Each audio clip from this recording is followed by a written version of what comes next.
Yeah, no, I'm familiar with this technique, I think. Or I mean, like, chunking it at least. Yeah, we've done chunky things like this.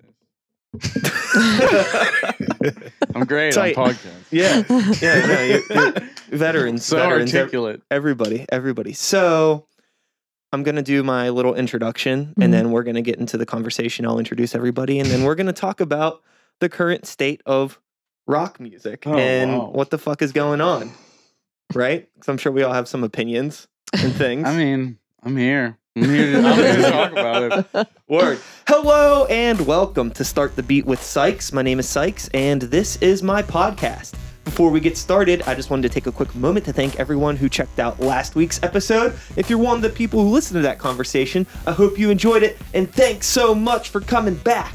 But for those of you out there who are new to the show, welcome! Please feel free to make yourselves at home, and as always, there's beer and soda in the fridge, and plenty of water in the cooler. Looking for an Igloo sponsorship. I'm working on that. Today, I am sitting here with three return guests, which I mentioned at the beginning of this taping. To my immediate right, we have Abby, known from her rock and roll band, Fist Fight in the Parking Lot, and sometimes you hear her voice on the radio as a DJ at 105.9 The X. And then on the other couch over here, we have the hip-hop duo of Lazy JP and Bars Blackman, a.k.a. BBGuns. Hey. Hi. So, Ew. And we have me, Sikes, weirdo rap boy and metal band. So what I wanted to talk about today is rock music's in a really interesting place right now because, like I just mentioned to Abby before you two got here, like Migos just won a rock award at the American Music Awards. Really? I didn't know that. Yeah, and Post Malone obviously has been getting some, rock recognition. And I mean, I could kind of understand Post Malone to some degree because he holds a guitar sometimes, but the Migos thing's pretty wild to me. And then just in general with bands that are super popular nowadays, like 21 Pilots just dropped a new album, which I saw. We'll get into that. That was really funny. But they dropped a new album, and they're like, arguably one of the most popular quote rock bands right now, and they're barely even a rock band by definition terms. So where I want to start the conversation, I guess, is with Abby, because you've been working in rock radio for I don't know how many years now. Me neither. I think it's 11, but I'm guessing it's very blurry. This transition on our end has been happening for a long time, and it's not just kind of with this, maybe more rhythmic or like hip hop blend, but even like right when you were getting what we in the hallways call them like the foot stomping bands, so like Lumineers and Mumford and Sons and stuff, and we were kind of charged with like, what are we supposed to do with these bands? Because the challenge, I think, of not just our station, but a lot of radio stations that are going to have new music filtering in and aren't just like heritage rock stations that play old stuff, is you are serving many masters. So you have a lot of different cuts from your audience. And some people want to hear like all the new stuff. So a couple years ago, I think our station was very much, all over the map and struggling because of it. Because on one hand, you're hearing like Linkin Park and, Metallica. And then the next second it was like, oh, hey. And we're like, I don't know what our identity is to this. That's kind of shaken out a little bit. And now we're seeing this next transition of what you're kind of talking about, of these bands that are somewhat kind of breaking in this like hybrid thing. It's actually been a much smoother transition for our station than, let's say, the foot stomping bands. So we've found that to be a lot easier to take in. The one thing that I've used to like describe the evolution of rock music over the past like 15 years of my life has actually been X-Fest lineups. Yes.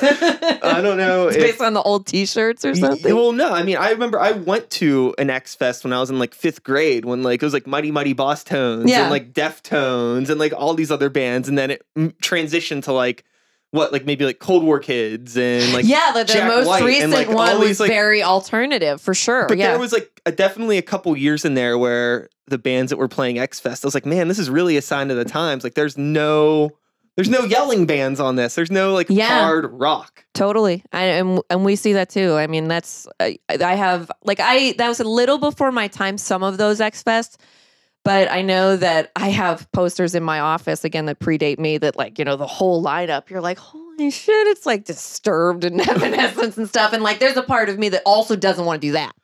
You know what I mean? Like, I think our job as best we can do it from a commercial perspective is to evolve. And that's tough sometimes because some people who are wearing the black t-shirts and want Disturbed and Godsmack are going to get what they want too. So it's a challenging time. But like I said, this transition's been a little bit easier to deal with. It's super interesting because, I mean, without a platform like the X, where would those, we'll call them the foot stomping bands, like where are they going to, where's that place for them? And then like, even if we go back, we'll say like 15 years into like what I think kind of spawned something that would be BBGuns would be like a band like the Gorillaz, who I think were probably an influence on you too. I'm probably sure. Absolutely. Top three, top two. Yeah. And, without radio stations either being open to playing that stuff or kind of being maybe strong-armed into playing that stuff, the young kids wouldn't have heard something like Gorillaz and then be inspired to now be making music like you two are, right? Yeah, So, definitely. Yeah, I agree with that. Yeah, I think I definitely give the X a lot of credit for like forming a musical identity because of like something about the late 90s and the early 2000s that was very mixing. Like you heard your alternative rock and you're still hearing grunge from the early 90s, but then there was like Beastie Boys and Beck and then once new metal and then Gorillaz, like you're hearing rap stuff. And then even I was thinking into the 2000s, early 2000s, they still maintain the sound alongside the indie stuff like the Strokes and the like Silverson pickups and yeahs and stuff like that. Like I remember hearing all that stuff on the X, and I feel like there was a strong identity of this like good rock music, and like there was hard stuff and there was like more indie style stuff. But I feel like the indie stuff as it fell out of fashion in like the mainstream music, like you talk about foot stomp and stuff, and like but you don't hear stuff like car seat headrest or something like that, which I think like that it represents some of the more modern indie stuff. Like I feel like it lost some of that indie identity, and it makes sense like losing, like not knowing where to go, and that's good that things are shaking out well because like as like the fads go and change. Like you still want to play the classic stuff. Like I still want to hear Linkin Park when I put on the X. Like that's part of that our musical identity. We love old Linkin Park and everything, and I think that's important to just represent what's going on. What's important, like what people like. I know YP plays like modern indie rock sometimes. Like I hear like Waxahachie or something like that on there, and it's good stuff like that. But I don't know. I feel like it gets underrepresented, or like there's a whole swath of rock music that is like missing sometimes with that. But it's super interesting to me kind of moving into this conversation about 21 Pilots, right? Because they're a band that has, they've fascinated me for a few years now because they're a band without a real identity that has blown up on a level that is really impressive. Like, they sold out PPG a couple times. Mm-hmm. And if you go on their Wikipedia page, it's 21 Pilots is an American musical duo from Ohio. Like they don't even like put a genre on themselves. And if you would have asked me 10 years ago if a band without a defined genre could be as big as they are, I would have said no. I mean, if you would have asked me 2 years ago, I'd probably say no. Yeah. I think they have found a really interesting way to navigate that. I think the first, time that they kind of came into our awareness, we had a different 21 Pilots. It wasn't what it sounds like right now, which now they're kind of in this, I don't know, faux like gothy kind of phase with whatever they do. But, it started off like, again, a mishmash of stuff that we weren't sure what to do with. And so I think we did start playing them kind of and just wanted to see where it went. But I remember, I think it was probably about 4 or 5 years ago, I got tapped to host this Bunbury Music Festival in Cincinnati. So I was supposed to go around and like interview bands and go yell stage announcements and things like that. And I remember it was a Sunday, and it was as soon as the gates opened, and they opened the gates, and I was at the stage where 21 Pilots were going to play 8 hours later. And all it was just young kids and a lot of girls that flooded the stage. and kind of scared me a little bit with like the violence in which they moved in that direction, just like a herd. And I remember doing a stage announcement, and anytime I would bring up 20 Pilots, they'd freak out. And I was like, you guys know it's 1 o'clock, right? Like, you're going to have to pee at some point. Like, I don't know. Like, are you just going to go right here? That younger demo is driving that band. And it kind of is cool in a way that younger people reject labels in general and are doing that with 21 Pilots. But you're absolutely right. Like, in terms of in our world, like when you look at a commercially successful, what we're going to call an alternative band, there's really not a lot of people who are right next to them. It's super, super interesting to me. I mean, I just don't, like, my personal opinion on them is pretty much just like, I think it's interesting what they're doing just because they're blowing up in the way that they are. Yeah. But it's so interesting because simultaneously, while they are very genreless, they're very good at being really generic at a whole lot of things at once. There's like, a lot of bands like outside of rock. He literally said the exact same thing whenever we were like... pretty much took what I was going to say. He literally said the same thing. And like, I mean, I like a lot of the stuff that they're doing, and I can like, I know there's a lot of people, even I've done it loosely, like drawing parallels to them and kind of like what Linkin Park was doing, you know, whenever they first came out. But I still feel like there's some interesting, like, just lack of like flavor. It's almost like taking that format and just like rubbing it down with like those hand sanitizer wipes and just like making everything all squeaky clean. Do you think that like younger people might gravitate towards 21 Pilots more from a lyrical perspective than a musical perspective? Like, because I mean, to me, it's not my demo. It's like not my world. I think, you know, like kind of you said, I don't mind them at all. I don't, you know, they're not my chain smokers. Like I'm not there going, what is this? You know, but you know, I'm also not a young person who's, you know, being reached by that message. So I don't know if anybody else has done any deep diving to walk me through. If you've seen like their image and their branding, they're really good at like having like an established world to like live in and be a part of. They have like, the lore. They're they're really good at branding themselves. They make good pop. They're good at writing catchy songs. Yes. Like I listened to the new album and I was like, the songs were stuck in my head. Like today I was at work. It's like that fucking song is stuck in my head. I'm just thinking about it. They're really good at making very sticky things, but it's still like very just generic. You know? I have to know what you guys like. You're like ready to pop because of 21 Pilots. I want you to spill. Yeah, tell me what you think, because like I'm kind of. I think you should go first. I mean, you should tell because I mean, your experience is probably you were more familiar with them, their older stuff than me. I mean, I think when it comes to 21 Pilots and a lot of just how people are consuming music and everything now, like I know because of just having the internet whenever I was a kid. And simply being able to have access to like other music videos outside of whatever was just playing on like the regular like MTV rotation, and having access to all this other music, like I got exposed to a lot of rock music and to Linkin Park and to Gorillaz, like a lot of bands that I hold like near and dear and inspired me and inspire us. So, and I think that is kind of like what influences them. I think that there's a lot of younger people now, like in our age demographic and lower, they're just listening to everything. And if they're creating, then it's just like, well, we're taking a little bit of this, a little bit of this, boom, boom, boom, boom, boom. And this is what I have here. And, you know, to some people, you might look at it and be like, what is this ball of stuff? Why is it sticky and wet? Ew, just gross. But at the same time, like can you honestly say that you've ever seen anything like this? Can you honestly say you've never heard anything like this? Like through all of the years, through the evolution. And now things are just starting to become more, maybe the word is formless, but at its core still, and I think this is the same thing in hip hop too, like at its core, it's certain things still feel like rock music. Things still feel like hip hop. Things still feel like pop or whatever it is. It's just that now it's like you're still bringing me this energy, but you're doing it while still including this, and this as well. So it's just, everything's becoming very formless, but it's still what it is at its core. I don't know. It's weird. It's weird. I'm gonna refrain from giving like a full review or anything like that.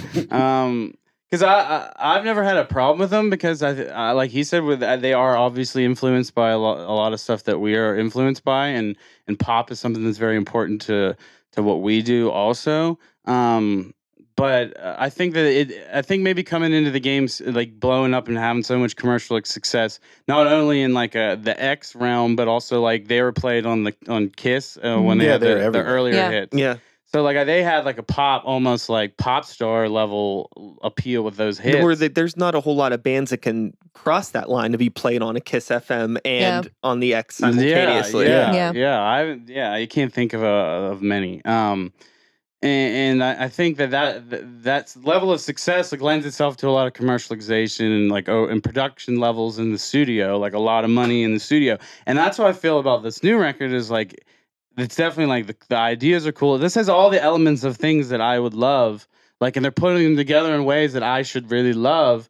But like, there's just like this hard veneer of either overproduction or pop music or like of like industry pop or something that is just it's not even blocking me from enjoying this and this connecting with me. Yeah, it's so squeaky clean. Like there's no There's no. I feel like the songs are very emotional, but with all of the vocals being treated so perfectly, it's hard to get that emotion. It's like all of the emotions kind of scrubbed out. I can dig that. And like Linkin Park has some cheesy lyrics, you know, like simple, very like emo, like very simple lyrics, like going back. Feel it. But like it was definitely like at its base, like and it's something anyone could relate to, which I think is what made that stuff good.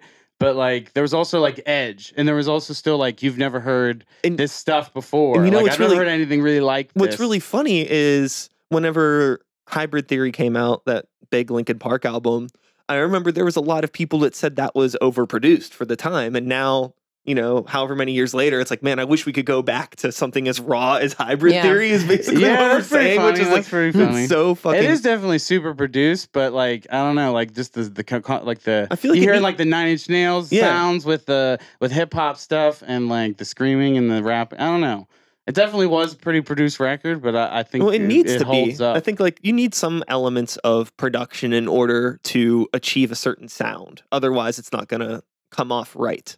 There's a lot of like hard rock bands though that are getting that same like overproduction, and my biggest complaint with that stuff is it kind of neuters what they're doing. Yeah. So it might be a band that like you see them live and you're like, oh, this is awesome. I feel everything. But when you hear it, it never like crests in a way. So you're just kind of like, where's that like part of it that's supposed to kind of creep me out or like scare me a little bit? Yeah. Like, you don't get that. I feel that. Even going back to 21 Pilots, the main reason that I started really digging into that band a lot was because they did a like in studio video session it was both of them, and then they had everybody from Mute Math as their backing band, and they did like live full band renditions of like 4 or 5 of their songs, and it's all just live instruments, all like live keyboards, drums. They had 2 drummers on it. It's like awesome. Yeah. It's like, wow, like I know these songs, I've heard them on the radio, but now that I'm seeing them play it in a live environment with like actual instruments and not all the polish, I'm like, these are really good songs. Everything's just super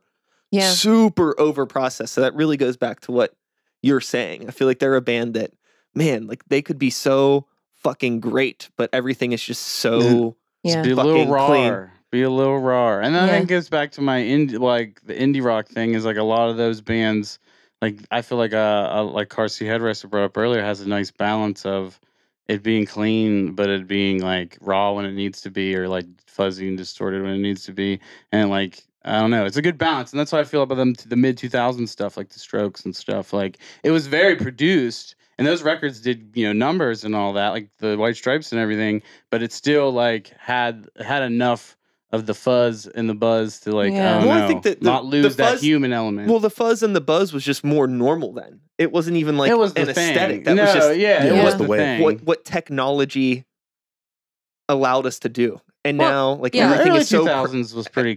Pop punk was pretty clean in the But I mean, 2000s. like where we're at now in terms of like what you can do in the studio easily, like what I could do on this MacBook right now if I wanted to, you know, in terms of making something sound crystal clear. I think a lot of people, like you mentioned, the 21 Pilots fan base is a lot of younger people. Yeah. So a lot of like the first like a lot of the earliest music that they're hearing, that they're being exposed to, is this super crystal clear, perfect sounding stuff. Yeah. So if they hear something that is a little bit dirty or weird, it might come off to them as like cheap or just sounding old, and they want to hear something new and fresh, possibly. There's something about that, you know, I almost wonder if what has happened, changes like in the actual music industry where maybe record labels aren't getting the kind of numbers that they used to get in physical sales. So they're trying to figure out like, where does the money come from? How do we monetize the streaming more? Like, where do we ultimately stay in business? That I wonder if they're afraid to not be perfect. Like, I wonder if like they feel like they can't have a band that comes off like super vulnerable and shows the seams because, oh fuck, what if that was our only chance to do that and we can't break this band again? So instead, you go the route of making it seamless and perfect and delivered with a bow on it. Safe. And you go with a safer route. Like, I wonder if that's like a larger issue with not being able to take risks with artists and let the artist take the risks once you've got them. If that makes sense? I think that's it. Yeah, that's true. I feel like that's also kind of a possibly, if that is a thing that is happening, which there's a good chance. We'll throw it out there as like a loose theory. At least a factor. At least a significant one. I feel like that could be part of the reason why maybe rock music is having rock music in quotes is guitar music has been having a decline, because a lot of guitar driven rock bands aren't allowed to have like the ego or the presence or the rawness that they need to really present their product right. So you have all of this guitar driven music that gets released and it all just seems like, like what is this? And then they turn over and they see like Post Malone just being like loud and wild and goofy because like, you know, he's a rapper, so he's allowed to do these sort of goofy things, like, and people gravitate towards that. I feel like all these like rap, like a lot of mainstream rappers are a lot more aesthetically rock and roll than even like rock bands are nowadays. You mean like an attitude almost? An attitude and presentation to like people that, to like the, like on a mainstream level. Cause like you mentioned before, you'd think kids are gravitating more towards like lyrics and versus music, right? And I think that's definitely the case for like a 12, 13, 14-year-old kid. Like, oh, what looks cool and what can I relate to lyrically? And I think that's why there's a lot of hip hop and rap at the top right now, because they're able, I mean, hell, fucking half of them are 13 or 14 years old, it seems. They're very like young when they they're get all by. like 17-year-old kids and they're covered in fucking tattoos. So, okay, that's awesome. I'm 14 years old. There's a kid covered in tattoos. I want to be like that. What? And it just happens to be some little trap rapper of the week, you know? And the rock bands, it's like no kids are playing guitar anymore. It's like, so it doesn't seem like it, you know? So all the rock that's represented, like if you look at the billboards, all the only rock bands that are in there are like, oh, Metallica, Guns N' Roses. That shit that my parents listen to. Maybe Linkin Park, you might see come up every now and then, you know? So it's like, I want something that I can identify with. And I don't feel like many 14-year-old kids now can identify with James Hetfield or Axl Rose. Well, I think what's weird, and I don't really... Yeah. Well, I don't have like a good breakdown of like who is in the demo, but for, you know, in our world, this year's been, you know, bands like 21 Pilots and Imagine Dragons and Sir Sly and AWOL Nation and like kind of these bands that are mixing those textures up and trying to have them coexist with the library. But the bands that we're playing that are like rock bands now are all like Godsmack and Disturbed and 3 Days Grace that are all bringing this new music. It's exactly what I expect from them. We're not like breaking the wheel, but I don't know if a young person who listens to 21 Pilots or Imagine Dragons hears that new Disturbed and goes, yes, this is my people. Like, this is it. I don't know if they do that or not, or if it's people who might be older who remember, you know, going to that particular X Fest and that's a moment in time and I'm always going to be here for that. I have no idea like where to put all of them. I think that you're getting to something that we were talking about before we got here. We were just for the heck of it. We're like, maybe we should do a little research, and we pulled brush up so we're not going in blind. Yeah. We pulled up the Billboard mainstream charts, and other than 21 Pilots, and then there was something else I couldn't remember.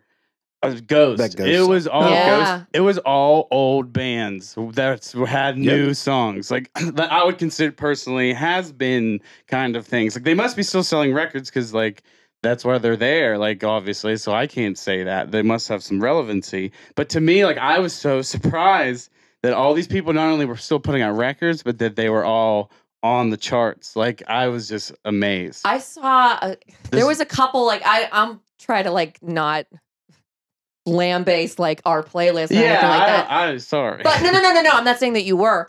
I'm trying to prevent myself from doing it because I think what I've learned and it's mostly just like something I just try to keep in mind that sometimes I'm dogging on somebody's like favorite band. So what I say on the air, I try to tend like skew a little more towards everybody's welcome here. Yeah. And that being said, there's some like what we call it like in-house, we'll call them black t-shirt bands.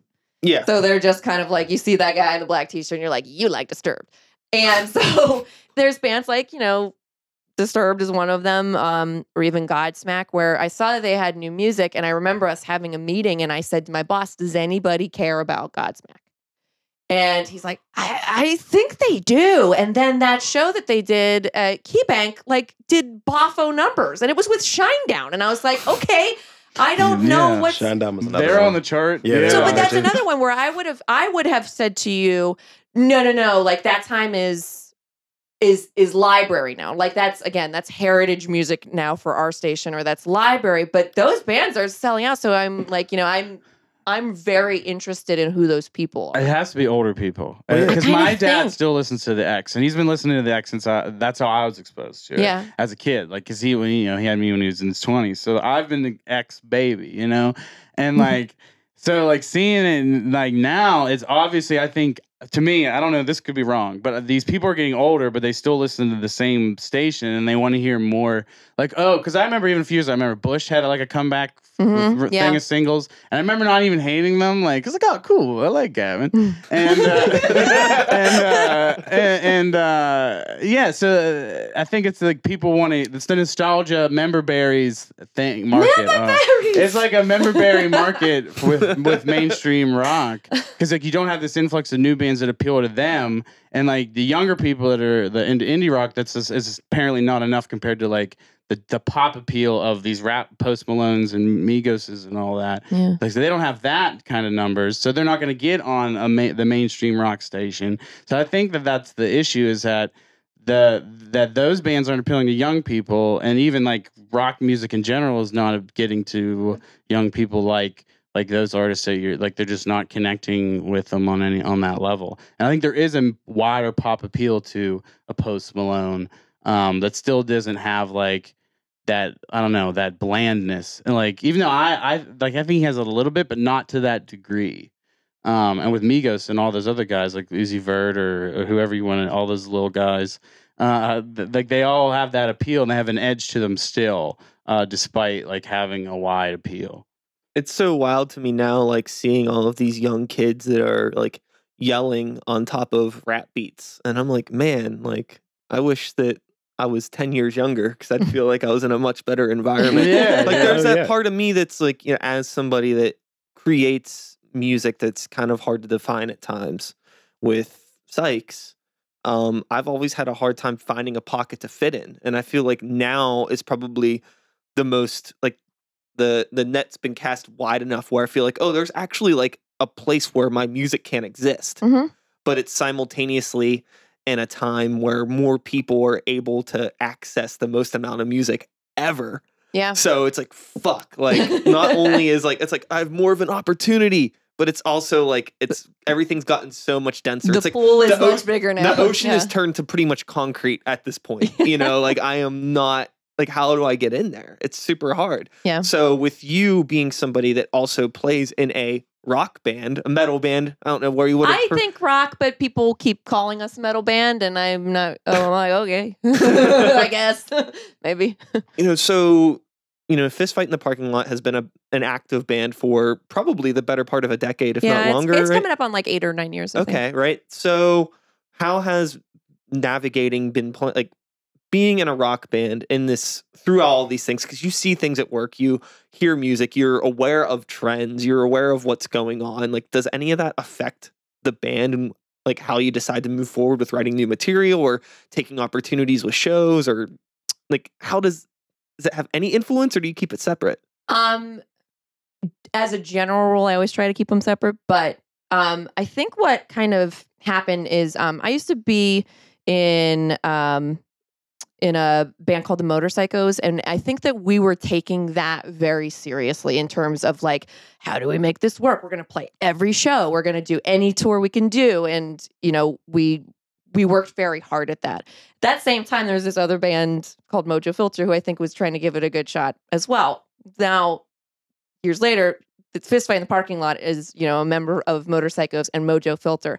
So you have a little bit of the sheen's worn off. So there's like a little bit of that. If I just work really, really hard, this is going to work, man. The little bit of that came off. And I'm not saying that that nobody in the band would you know, love that. And I think what I learned very quickly and what we started doing almost immediately in Fist Fight is we were kind of like, nobody gives a fuck about this. Let's just do whatever we want. Yeah. Who cares? And that's worked the best. So anytime, if I'm writing, especially the music part, like I normally slow down because sometimes I write something and I go, that is so derpy and like so like middle of the road rock, and I don't want to do that. Yeah. So it's almost like going the other way. Like what's the fucking difference if you get really weird? Like why not get weird? Let's get weird. Like instead of just doing something that we think is palatable, because I mean, but you know, it's not to say who cares, but kind of who cares. Totally. It's so funny because, you know, if this was 10 years ago, you know, writing hard rock songs would have been like, oh, that's the normal thing to do. Yeah. And the stuff that I'm doing would be like, that's the weird thing. And now it's flipped where it's like, I'm making music that's probably more normal and accessible than what Fist Fight is doing. Like just being in a straight up rock band is weird now. I kind of think that it is. That's why there's kind of nothing to lose in a lot of ways. You know, all the rock that I listen to now, or like, I guess it's metal, is, you know, stuff that we're buying the vinyl and we're just listening to it at home, and it's some raw shit. And it's, if I even had the, you know, carte blanche to play it on the radio, people would be like, what the fuck is this? Shut up, you know? But that's kind of why I think that when you have the opportunity to create on your own, like, you're going to matter to somebody. Chances are you're going to like connect with somebody. And it doesn't matter if it's the royal you or whatever, you know, it's just, I've told a lot of bands, because I'm getting both sides of it from a creative standpoint, but then also like kind of being like part of the man on the other side, is like, you have to do what you can live with and don't give a fuck about anybody else, because we will be able to tell. Like you can tell there's some people that are writing stuff that they think that, oh, this is a perfect rock radio song. And we hear that and we're like, bullshit. It's not though. Yeah. So I just say, you know, be authentic and do something for real that you can live with. I like it. Motivational speaker here. Yeah. So moving over here to the BBGuns squad. I feel, you know, obviously you two are kind of doing what Abby was saying, you know, her early bands did, where like, you know, playing a lot of shows, really going at it and things like that. But I would be very interested on your perspective of where you are in like the shows that you are playing, because you don't play a whole lot of like hip hop proper shows. You know, you do fit into a lot of other demographics of shows. And it seems like a lot of the time I see you on lineups and it's like, oh, it's BBGuns and indie rock bands, or BBGuns and, you know, whatever the lineup is. So a lot of that is probably thankful to the climate that we're in right now. Yep. You know, if we were still, you know, Pittsburgh 10 years ago where that really wasn't happening a whole lot, like what do you think the success of BBGuns would be in like just the specific like hip hop environment? I mean, do you think you guys would be able to thrive in that? Would you want to thrive in that? 10 years ago, no. Yeah. Straight up, no. Like we'd be chilling at home. We wouldn't be here hanging out with y'all. We'd be chilling at home. But no, I think that's just like how you said, Abby, just a product of being yourself and just doing your thing, and then just letting whoever catches it catch it. Like there's actually an article that he showed me that we kind of always go back to whenever we have like these sort of talks or whatever. And it's by this artist that we both like, and he put me onto Low Ugly Mane. And he talked about how graffiti artists used to just go ahead, put their piece on the wall and just bounce. And then if people like talked about it, put it up, like shared it, like, yo, look at this, then they just did it and that was that, but you just kept going. Mm-hmm. That's sort of what we did. We just go ahead, we make what we make, just throw it on the wall, and then just, you know, and we do our part, don't get me wrong, we do our part to make sure it gets seen. But at the same time, it's just like, you know, we're going to go ahead, do this, and whoever catches it, and that's the direction that we go. If someone were to go ahead and be like, oh, hey, you know, you guys would be perfect on this rap show, be like, okay, we'll go ahead there because we also fit here, but we'll also go here. We'll, you know, just a product of being what we are as people and what our music is. Yeah, we had a hard time fitting in with the rap scene here for a long time. So eventually we just like he said, we just went to the people that liked us. And we realized that and as we got more into indie music, that our market was general indie music, like the Stereo Gum, whatever market that is so because you go on Stereo Gum and you're getting like indie rock bands, but you're also getting electronic and hip hop, and it's just like whatever. I don't know what you would call that, but I feel like we appeal to that wave, and that's how we end up on like more mixed bills. We'll play with a punk band and like a like weird jazz fusion thing, and we'll play with another rapper, and it's cool, and everyone's into it because it's just like a more like general music fan thing. And I think that like we're like luck. It's our gift and a curse that we are able to appeal to a wide variety of people because we dabble with different things, but we aren't hard. I don't know. We don't belong truly to anything at the same time. So it can be like alienating, like an island. But I'm sure you're familiar with that kind of feeling. Yeah. But yeah, we just had to adapt and just go with who would have us. And then I feel like that indie crowd, and because there's other rappers that are more identified with those shows or doing house shows in Oakland and aren't on like Southside hip hop bills or whatever, or like the hip hop scene in general is just it's so fucking weird in Pittsburgh.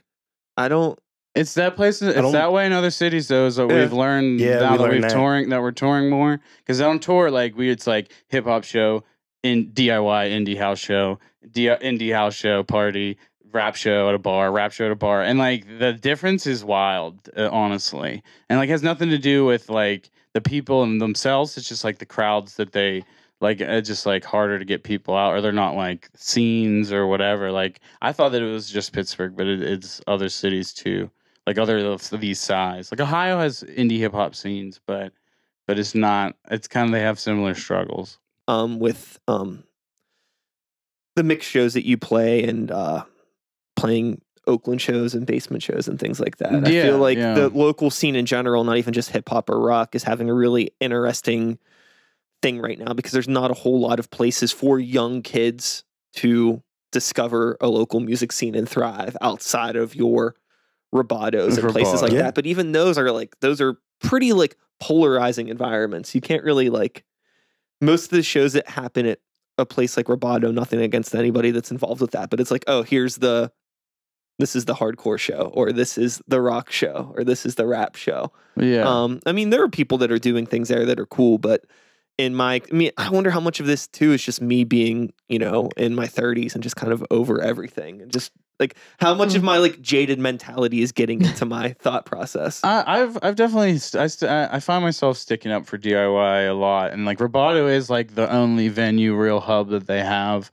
It's mainly the house venues, but we've been booked a lot there, and that was kind of like how was our like audition, the gateway to getting into that scene, like getting into an indie scene, and like it's mainly emo shows or pop punk shows or whatever, but like but there's a base there, and there's kids that care about music, and there's people that come out to shows, and they'll come out just to see, oh, who's this new band on the scene. Like it feels like a real scene, like how it's supposed to be, and not like just posturing on the internet and hoping that 80 of your friends show up to the show or something like that. Yeah, I guess, ultimately we probably could just use a few more spaces like that.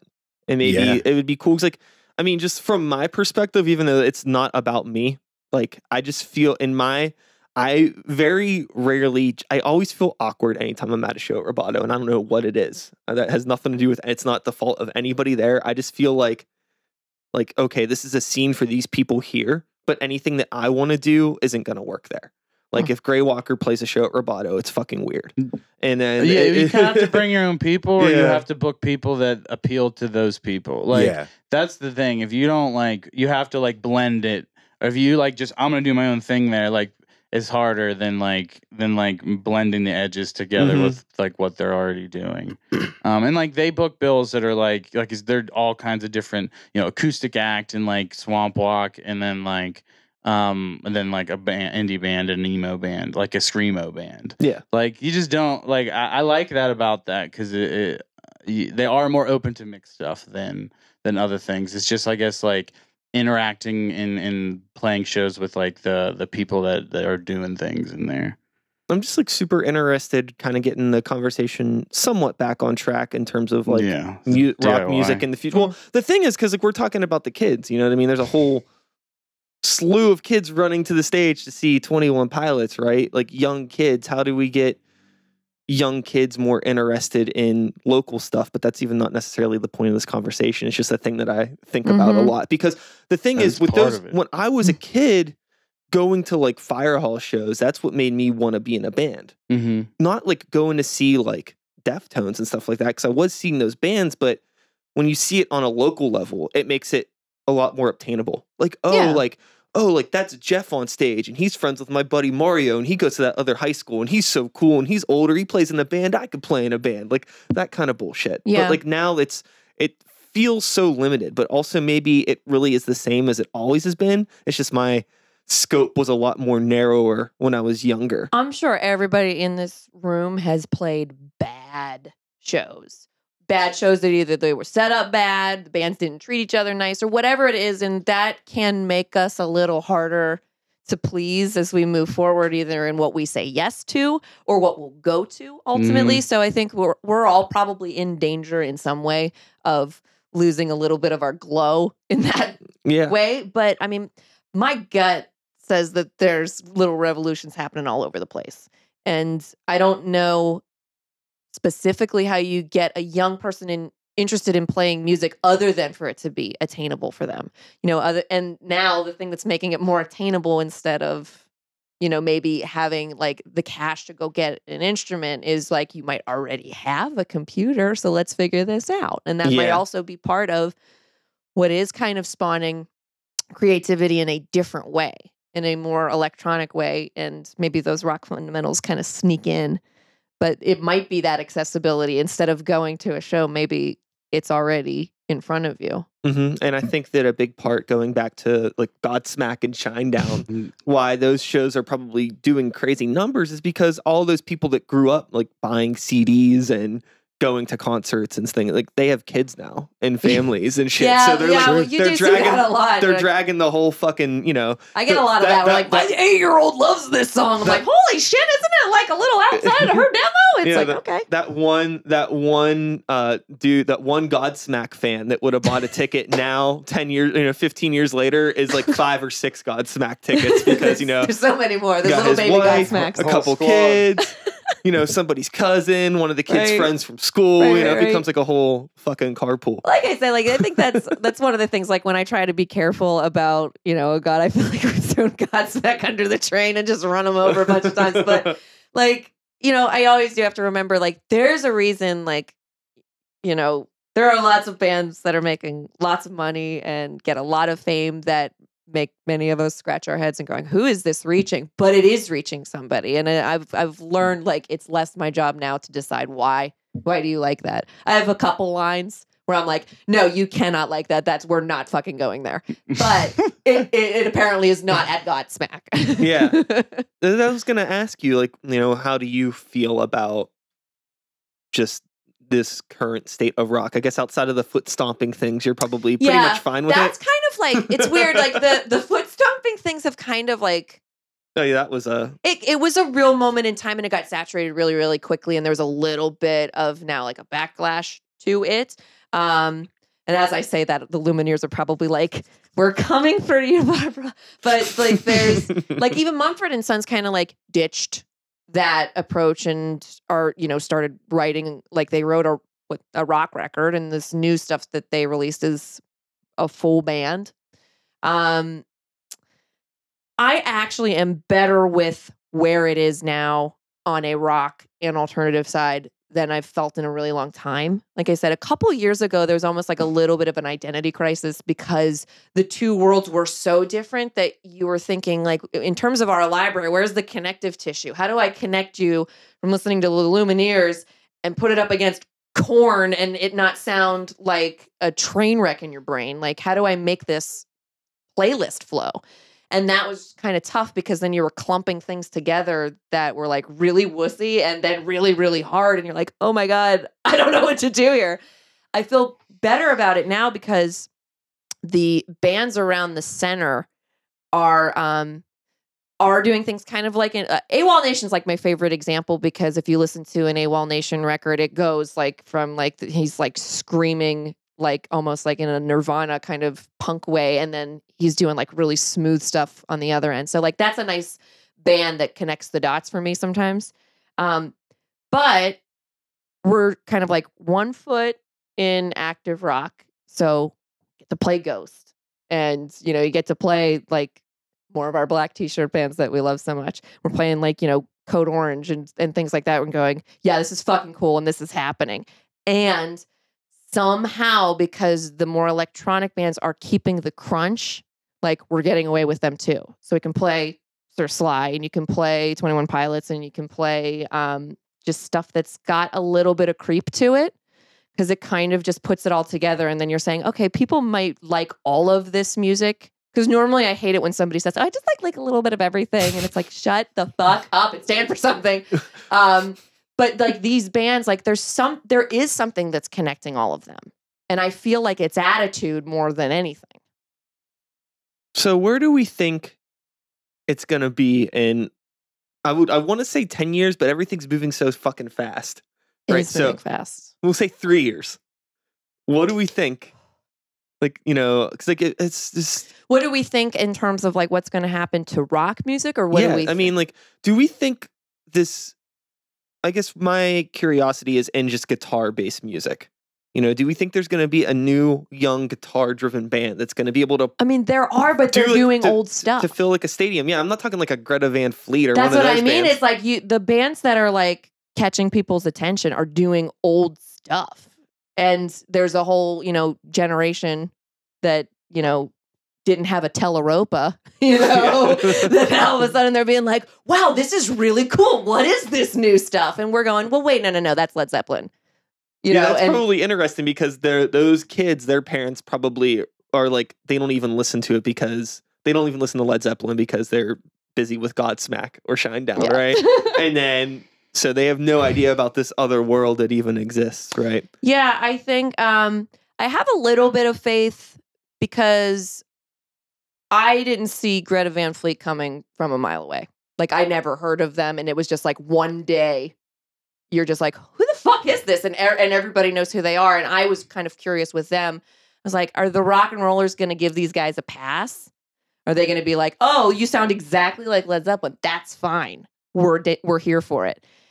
I also kind of got over that, because I'm like, you can either fucking play it or you can't. There's a million bands who are trying their damnedest to sound like Led Zeppelin, and they don't. So the fact that they're doing it, I'm actually like, I'm all right with it now. But I didn't see them coming, because I thought maybe what you might be alluding to, which is like, this is going the other way. They're not picking up guitars anymore. They're not getting bands together.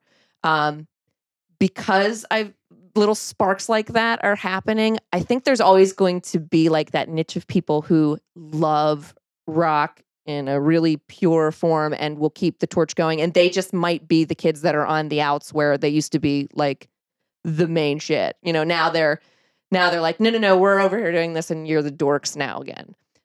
But I also kind of think that's kind of what makes rock and roll cool, even in like its classic rock infancies. Like, I betcha if Robert Plant, like, I don't know, didn't end up being a sex symbol, I'm sure he would have ended up in a couple of lockers or getting like, a swirly in the bathroom or something. Like, rock is kind of an outskirts thing, and I think it's going to stay there. And so it might get quiet for a while. I hope that it has a resurgence, but It's interesting, because one of the things that whenever you first got here and you were looking at the Baroness record, you were asking me about Baroness and how I feel about that record. We're kind of had that loose conversation about how, like, they're still doing rock music, but they're like changing. Yeah. So it's funny, because a lot of people that like guitar driven rock music are very like push back when it comes to bands that they love or sounds that they like doing different things. You know what I mean? So it's like, you'll have a band still sticking true to what they want to do. Like with Baroness, they're still a fucking rock metal band or whatever. Yeah. But they start doing new things, and we're kind of like, while Yes. simultaneously talking about, I wish there'd be some new guitar rock or people would try different things. So it's like a crazy fine line between like what is acceptable for us and what it's like. We're a lot quicker to accept a band that we've never heard of before versus a band that we love doing something different. We're chasing the hit. Like we're chasing Yeah. the dragon of what it felt like the first time you heard them. And that does lead to a lot of resistance and not letting them change. I think one of my favorite bands is Radiohead. And I had a couple hiccups with them where I was like, I don't know if I can do this King of Limbs thing. Like, I don't know. This might be where I pop off. And you know what? Because I like them, I gave it more listens, and that's normally The Cure. And I'm like, right, I get it now. But I don't know that I certainly haven't always done that. I've kind of like been like, I don't know if I can go with you on this journey. Like, Godspeed, I'm out. What about you guys? Like, where do you think shit is gonna go? Like, what would you predict? I think it's hard to say. I was thinking about this podcast in general. Was like we're talking about a lot of bands that like I don't really talk about. Like in the worlds that we're in, like they don't come up, like because they're not relevant to like there's a lot of guitar bands that we play with. There's a lot of kids that are into these bands, and like they're into whatever. Like I keep bringing up the indie world, but that's like what these kids are into. They are picking up guitars, but they're listening to Pavement, and they're listening to The Cure, and they're listening to like stuff that isn't represented on the radio really, but it's still like considered like must listens. You know what I mean? Yeah. Like classic stuff. And then like thinking about the X was playing Oasis and Alice in Chains like since they came out. Like the X has always had such a nice variety. Plus the hip hop stuff, you still get that with Run the Jewels or whatever. Like I think that's what makes the station good. So even if it is like I don't know, even if it's foot stomping here and revival of these ancient bands that I can't believe are still making records, like that's cool. Like that's still cool. And I get that. Like I don't know what the barrier is between like maybe these indie band, like of course you hear us keep bringing up, but like because they're on like Matador and indie labels, so maybe Matador doesn't probably have the radio reach that like a major label was to get that placement, and like because that's what I want to understand is like what isn't Queens of the Stone Age affiliated with Matador? Yeah, they were. Interpol's on that too. I mean, there's good bands on Matador. Like there's it's a great label, but I mean it's. Or even, it's wild. Like it's always going to be a different conversation between like artistic preferences or like critical acclaim, and then what commercially works. And again, sometimes I'll blame that on that. Like it's a party for everybody, so it's a bigger challenge to go like, how do I make everybody happy? But then I think in another way too, sometimes I'll like kind of use the analogy like if I'm a wedding DJ. And you expect me to come in and do, your standard wedding. If I come in and go, ready? I think you guys are really going to love this new Death Cab for Cutie. Everybody's going to be like, fuck you. I want to hear Earth, Wind, and Fire. Get the fuck out of this wedding. And so like you kind of have to know what the point is for people. And generally with us, it's like, I want to hear stuff I like and show me the new stuff that tangents off of these that I should be checking out. Yeah, I think it'll just end up being more balanced as time goes on. Yeah. As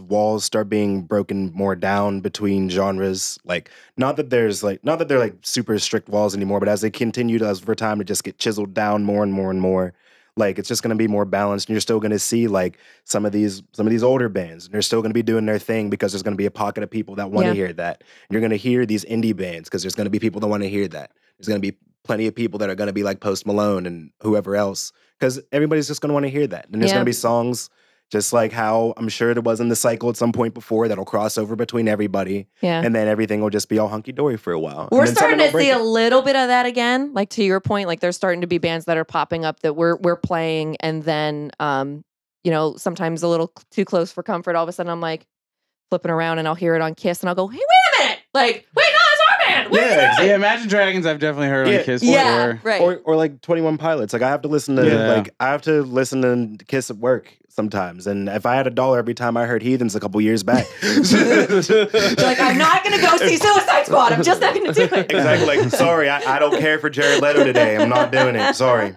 Oh man. Yeah, we're starting to see that a little bit more, but there was like there were like even times like where like alternative rock radio was getting worked on Beyonce's Partition because they were like, yeah, it's a cool song, and you're like, like, should we go there? And like we were getting worked on Lord and things that were kind of had that sheen, makes sense. Yeah. And you're just like this like Lord especially, and like there's another artist that I like that I don't know.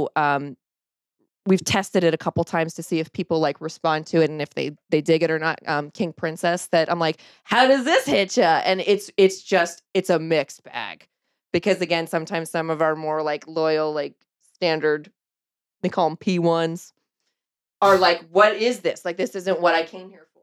This is a different wedding than I came here for. Sure. And then there's other, sects of the audience, and I'm in one of them where I'm like, but what if we did some new stuff? Like, what if we did something wild? Like, what do you? Well, it's interesting also kind of going back to Queens of the Stone Age because their newest album was produced by the Uptown Funk dude, not Bruno Mars, Mark but the other. Ronson. Yeah. He did that. So it's like, what is that Queens connection? of the Stone Age is my favorite band, by the way. And so I was holding my breath and like clinching because I was like, please don't suck, please don't suck, please don't suck. It's not my favorite record of theirs, but I've come to like it. It's a quite rock. a bit. It's a Did you rock get radio play? Yeah, we played. It's the first track, Feet Don't Fail Me Now. Oh no, The Way You Used to Do. Yeah, and then I think we picked up Feet Don't Fail Me for a little bit, but like the thing that kind of I've learned to let it go because it's part of the job is like what I like. Does not constitute good music. Yeah. But I remember, like, I always want Queens of the Stone Age to do great because I fucking love them. And so I'm always kind of bummed out that it tests really bad. So, like, whenever we'll reach out to check on, how people feel about songs or, we kind of have, like, almost like television ratings, like your TV turns on, TV turns off, and that kind of computes some ratings. So we have research outlet there like that as well when people are turning things on and turning them off. Okay. And it's very maddening how we can go on a graph and find, okay, why did everybody turn off here? And then you can highlight it and you can see what happens. And sometimes it's a commercial and you're like, yeah. And sometimes it's a band that you really like and you're going, what's wrong with these fucking people? But, again, that's kind of where I've learned to put that aside and go like, I really like this, but that doesn't mean it works for everybody. Mm-hmm. It's a sad thing. I think we're in a unique world nowadays because like the oversight, like how you're talking about in the very beginning about how dense it is, the oversaturation of artists and music, and like I feel like that has like empowered the indie world a little bit, and also has like hurt the major commercial world a bit because there's just so much stuff, so many options, and like people aren't listening to terrestrial radio like they are with where they're streaming, they're on YouTube, whatever. There's a million options now, so like that I think is a big obstacle, but I long for and I feel like it's coming that like a more balanced, like critical and popular band, like a Nirvana who could like appeal. Yeah, you want somebody to shake it up. Yeah. I'm waiting for a Nirvana to come that appeals to the critical and the popular and the everybody. That was like literally I was gonna ask like, do we think we're gonna see the next quote Nirvana in the next 3 to 5 years? But it's even hard to say like what that would be because that was some people argue that it can't happen again. Yeah, some people argue that it can't happen to that degree because of the way the system is now. Well, how it's changed because because Nirvana was like gatekeeped, through a major label and then like put that big record out and it was huge and but it was still a pop record, like a producer like pop like produced their sound and like. From like if you hear the whatever Bleach and stuff like that, it's I think that is possible, but I think it's harder. Like it has to catch, like it has to go viral. Like it has to be something that good, but also consistently viral. I mean, like whenever the first time I saw "Smells Like Teen Spirit," it was like, it was a really cool song, but being a young mind, I was like fucking like 4 or 5, maybe. I don't know how old. I was super young, right? I was 2 years old when Nevermind came out. It was like a commercial for a lifestyle that you didn't know existed. It was like the commercial for the grunge lifestyle. Like just be like what is this? You know what I mean? And it was like the counterculture was like not. It was like the culture, you know, and like that was really cool about that time. And the whole that's what I'm always. I think I'm a '90s fetishist, definitely, in like shows and our music because like it was critical and popular, and then it evolved, and then like the later '90s, you know, like Atlantis, or like later than that, like I was talking about Beck and the Beastie Boys, like everyone was mixing shit together. Like Madonna Ray of Light is like a dope record, period. like they're just great. Everyone was like critical records, pop critical records, and they're mixing genres. Like, like that's how I think stuff like Gorillaz was born out of, stuff like that.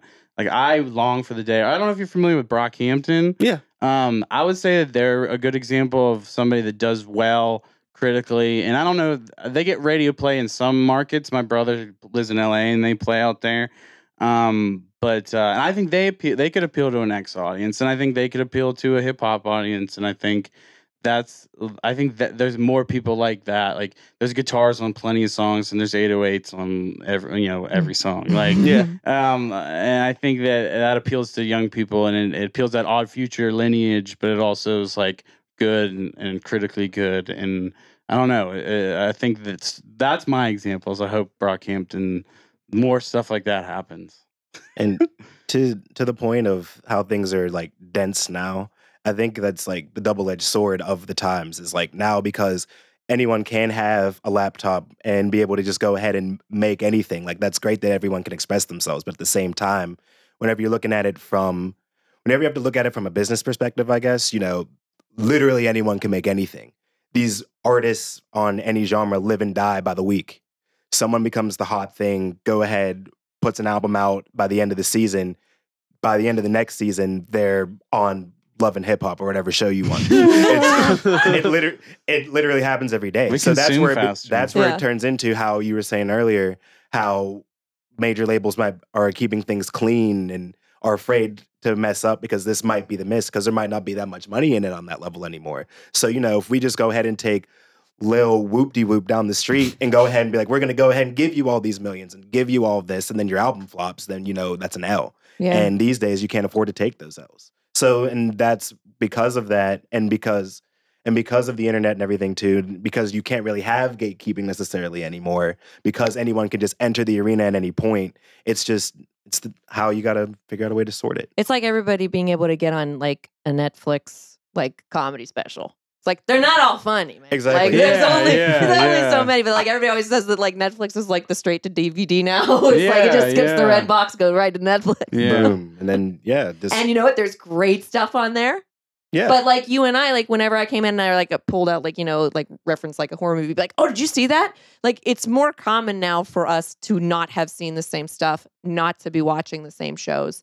I can't imagine that music is having a different fate than that necessarily, because there's big shows that are on TV that maybe a lot of people are watching, but then like you said, gatekeepers kind of gone for like there's Netflix and Hulu originals everywhere in music. Right. Yeah, that's a great way to put it. Yeah, I never thought of it that way. That's a great way to put it. I don't have cable, so I'll just steal the show that I like that's on cable. Let me get that bootleg stream for the Steeler game real quick. Yeah, exactly. That definitely there is some parallels, because the cable TV and film industries had to adapt to similar changes with the advent of the internet and digital media. And then if you're good, then if it's good, then you get to go ahead and do another one. But if you're good enough, then maybe you go ahead and you get the call, and it's like, hey, where's so and so studio? We want you to go ahead and do a flick, or we'll put this money behind it. Yeah. Right. So but there's a way for everyone to go ahead and do something everywhere. It's just now, like how Sikes said earlier, you just have to make whatever you're doing good enough that you stand out, so that you can continue to get that. Because once again, there's so many of them. You'll be hot this week, and then you'll be eating next week. I watched I'm got to plug Oasis one more time. We're a big fan of the Britpop, and I watched a document. They had a documentary that came out a couple years ago, and like in the beginning talks about grunge, and then Kurt Cobain's death is like the beginning part of the movie, and it was like this vacuum over there of music, and then like Britpop kind of like filled that void of specifically Oasis, and Oasis got a radio. That's how they broke through here, and like Radiohead was breaking through here at the time, and all that. And then eventually, when their shtick ran out, and then they were too coked up to make good music anymore, that the major label, that this guy, there was a quote, and he was like, when the major label system doesn't know what to do, it will always revert back to pop, like the purest of pop. And it like showed like Robbie Williams and like Spice Girls, and like which was Hey, like that facts. lines up lineage Big wise. facts, though. And like that's like how the music industry gets bad, is like it has to make safe choices that will make them money. So they can't invest in the next Nirvana, and like that scares me. But at the same time, like the gates are open now, so you can just find backdoors through the internet or whatever channels. It's a matter of allowing yourself the time to explore those doors. Yeah, Anthony Fantano. Yep, if you can do that research, and find your market, you can get the bag somehow, some way. Cool. So wrapping this up, I think we talked about everything I was super curious on. I'm going to let everybody kind of, I guess, just plug their things if anybody is interested in plugging their bands or anything like that. Abby. I will start and just say morning 6 to 10 on the X, Monday through Friday.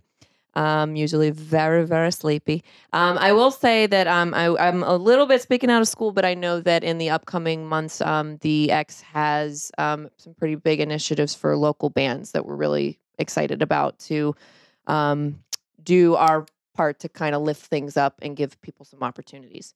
And without going much more into that, because I don't think I'm allowed to, I would just say make sure that you're circling back and talking to your band friends in like November. And we'll have something for you. Cool. Mm-hmm. And Fist Fight in the Parking Lot? Fist Fight in the Parking Lot. We just did the Descendants of Crom show, and things are a little quiet at the moment because I have a 2-year-old. So my my ability to like split on my husband for an entire weekend is a little lax lately. So we're just kind of letting the schedule shake out a little bit more. But we're still playing, so you're still out there and about, but it might be a little few and far between. And you recently released an album, right? Or you're getting ready to put it was last July we released a record, which again, that was like, I think we started it when I didn't have a baby, and we finished it when I did have a baby. So like there's a lot of things happening in between. So it took a long time to get that record out, and maybe not have had as much time to like completely promote it, because I'm also like, half of me is just like has like a lollipop stuck in my head or something like that. But yeah, still playing. It's one of those things I actually hope I can kind of stick with for a long time, because it's important even for me as a mom for my kid to grow up knowing that I stuck to something that I loved, and that being a mom didn't take that away from me or anything like that. Hey, I feel that, because I live that same thing too. Do you? I feel that 100%. Oh my God, I love it. I feel that for sure. Yeah, it can definitely be tough, but there are definitely times, like we went on tour recently, and it was definitely super hard, because we had a point on Monday where we had a layover, and we did like a small show like out near my house, and I brought my son with me because I was gone the whole weekend, and per what's going on with me, that's the only time I really get to have him. So I went ahead and was like, okay, well, I'll be back on Monday. I'll come pick him up. Came, picked him up, brought him to the show, and we had him up there with us, and he was going ahead and singing along and stuff. Oh man. Whew. Oh my God! I love that. With us. It's serious. Like he had his own mic and everything. Yeah, he was doing it. Like it's hard because like this is probably the best that it's gone so far in all the time that we've been doing it. So it's like can't quit now. No like, way. If this is gonna be the time to go ahead and really like try, like it is gonna be go ahead and try now. Like it sucks that it's now. Whenever like like we're both a little bit older now. Like I have a son. Like we're both like trying to like work out careers and everything too. Like it's hard, but I know that for me, like right now, this is the best shot that I have to be able to give him something more. Yeah. And even if it's not necessarily making sure that braces are paid for and college is paid for, just like if you want to go ahead and do something and you love something, just keep doing it regardless. Like find a way, one way or another, hook or by crook, find a way to do what it is that you love, period. I remember the Strip District Music Festival, it wouldn't been last year, but it was a couple of years ago, the last one that they had. I was like 4 or 5 months pregnant, but I hadn't told anybody yet. And my parents, who have been like ridiculously supportive of me playing music for, they always used to come to my shows, and they'd be in the back of like the 31st Street pub getting like cigarette burns and stuff. And they're like, it's cool. We're really proud of you. But my parents came to that show, and my mom had kind of said a couple times like, well, when you when you have the baby, you're going to slow down. Like you should slow down. Like you should give it that time. And then we played that show. And I know I didn't think it was gonna be our last show, but I knew it was gonna be a while. And then she came up to me afterwards and she said, maybe we can get your kid like a pair of those big cans because she has to see you do that. And I'm like, yeah. And my husband plays too, and he said the same thing. He's like, you don't die when you become a parent. Yeah, and if you're in the position to be an artist, you kind of owe it to them to be like, I'm here for me, which means I can be here for you. Yeah, exactly. Like, and I know for me, whenever, like, and I mean, don't get me wrong, part of this was because I wasn't necessarily the best student in school. But but like I know like whenever I like started writing music and I wanted to like, and like granted I wasn't that great, but because I knew like this is something I really was taking an interest in, I wanted to like really make my own music. Like my mom was like, no, you got to focus on school, man. Like, the narrative of like, oh, go ahead, go to college or get a trade, whatever, especially like from where we're from. Like we're from just like up 28 by the steel mills. So like, that's just like the narrative that a lot of folks have. And it's just like, this isn't for me. Sitting in a classroom wasn't for me in high school. It's not for me. It wasn't for me in the little bit of college that I did. Like, I don't want to go ahead and I don't want to be a gear in the machine for someone else, make someone else money forever. I know for a fact that I can make money off of this doing my own thing because I see other people doing it every day. How do you think anybody that's on the radio got to where they are? They were where I am right now. Yeah. And so like now, again, like now we're getting it. And it's like, there was a point where it's like, you know what, if next couple things don't work out, like I'm cool. Like this was fun, played a bunch of shows, made some music. Like there's some people that rocked with it. Like this was fun. Like I'm cool. I have a kid now. I need to focus on life. But now like this is popping off. And like, this is right underneath him. This is like the second most important thing for me. So it's like, it's this and him. And hopefully this will feed him and make sure that he's good for whatever he wants to do. Fingers crossed. Yeah. Faux show.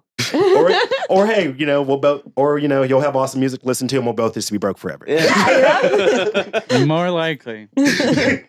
So, where can people find the BB Gun stuff on the internets? BBGuns.bandcamp.com. We're on all the streams. Spotify, Tidal, Apple Music, all that. If you see us in the streets, we have T-shirts, CDs, stickers. We're on Facebook. BB Guns PGH on Twitter and Instagram and Facebook. And I'm BARZ_BLKMAN on Instagram. That's a lot but I'm at Lazy Japan. Yeah. Word. Do you two have anything coming up that's super cool that you would want to plug for anyone interested? When's this gonna come out? I have no idea. Okay, so no, not really. We play mad shows. We got a song out called One Piece. Yeah, we have a new single out and we have mad shows. So, catch us outside. We'll be around somewhere, I'm sure. I told you every time I go on my weekend listing, it's like BB Guns is on there somewhere. We're everywhere. Busy boys. Busy the bots. Busiest of bees. Now we need to go back into the cocoon and turn into butterflies. Make more hits. So make more hits so we can eat. Yeah, hopefully. Word. And hey, that's it. Thank you guys again for coming over. Really appreciate it. Abby, Bars, JP, aka BB Guns. This was our talk about rock music. I don't know. None of us know what's happening, and it doesn't really matter. It's just a discussion. It's all good. It is what it is. It's all good. Let's just have fun, enjoy the ride. Yeah, and that's all, folks. Thank you much. And that's all, folks. Thanks so much for listening. Hope you enjoyed the conversation. I'll be back again next week with another episode. Same time, same place, same channel. You know the drill. My name is Sikes. Start the Beat 2018. Can I get a whoop whoop? Whoop whoop. Bass God. Thanks for listening.